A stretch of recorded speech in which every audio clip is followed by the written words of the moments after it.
Welcome to Bill Chenard, who's the Pembroke Town Manager for InFocus Town Talk. Bill, it is Friday, May 7th today. Let's talk about trash talk. Let's talk about solid waste, etc. What's going on in Pembroke with trash?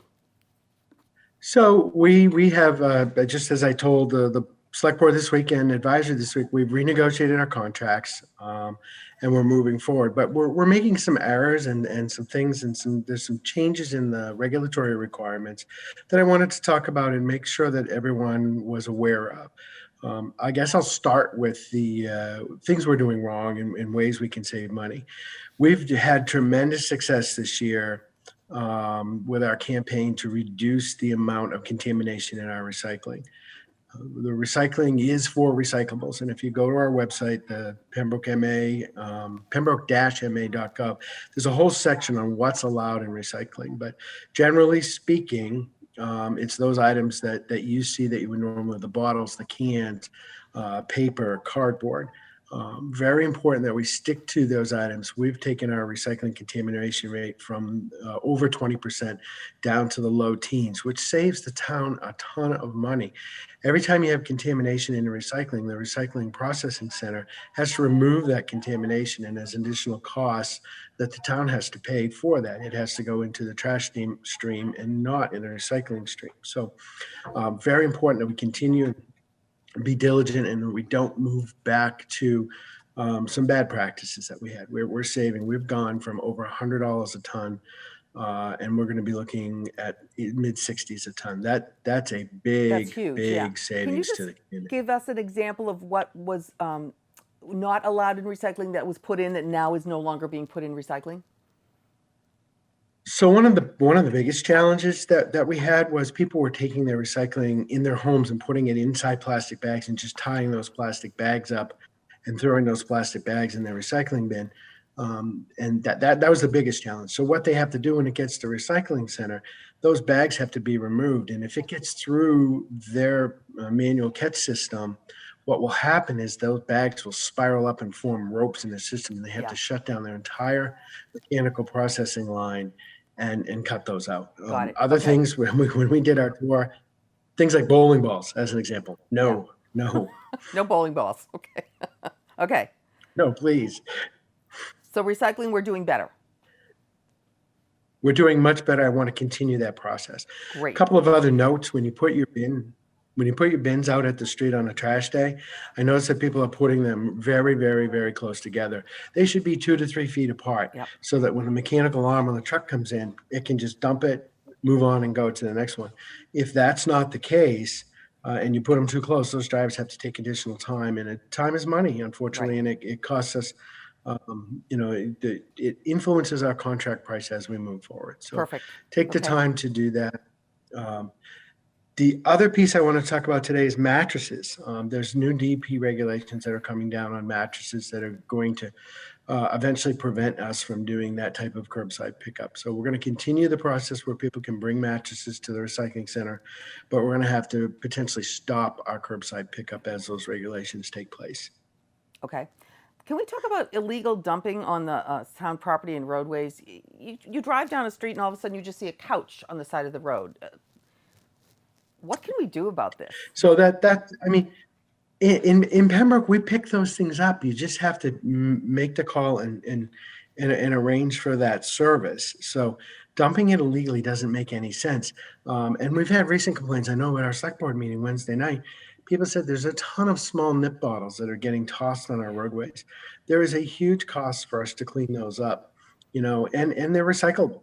And then there is the other concern that if someone's drinking and driving. Now, I don't want to touch on the drinking and driving piece today, but I certainly want to implore people not to throw those things out, the bottles and cans on our roadways, because someone has to clean those up. And there's a huge cost to doing that. The other thing is a lot of our public walking trails and those parking areas surrounding those walking trails where people are dumping larger items, such as you mentioned with the couch. We're going to, we're in the process of putting signs up. Please don't do that. People should know not to do that, but we're also looking at cameras so that if we catch someone, we will fine and enforce those fines. So please don't do it. We do a tremendous pick up in Pembroke.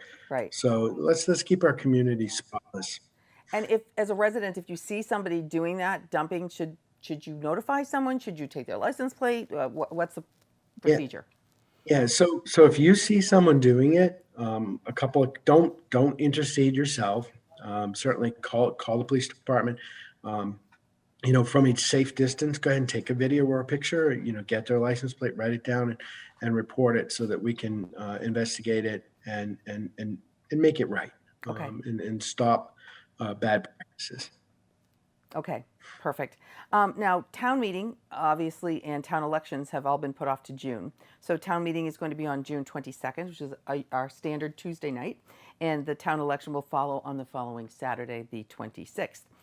So town meeting is going to be in 3 separate locations within the high school. We want to talk about that at all? Certainly.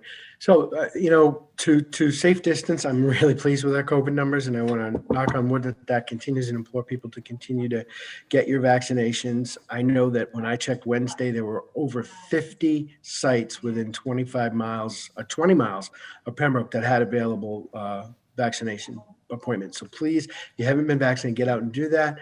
As far as town meeting, we're dividing into 3 separate rooms so that we can socially distance. It won't impact your ability to see, hear, and speak. It'll just mean that we're going to have assistant moderators in those rooms. People will be able to see, thanks to PACTV doing a stand-up job for the town of Pembroke, be able to see all of what's happening in the main room. And be able to go to a microphone and speak and talk about, if you wish, what's going on, and ask questions too. I mean, questions are obviously the most important piece of that. It allows us to social distance with people.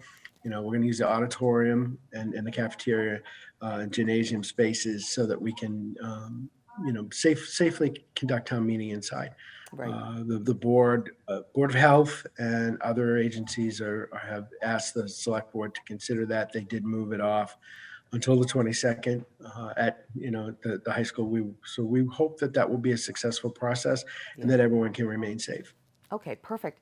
Now, on the town meeting, we always say the most important thing for residents to do is to come to the town meeting informed. So how can people find out as much information as possible about the different articles that are going to appear on town meeting warrant?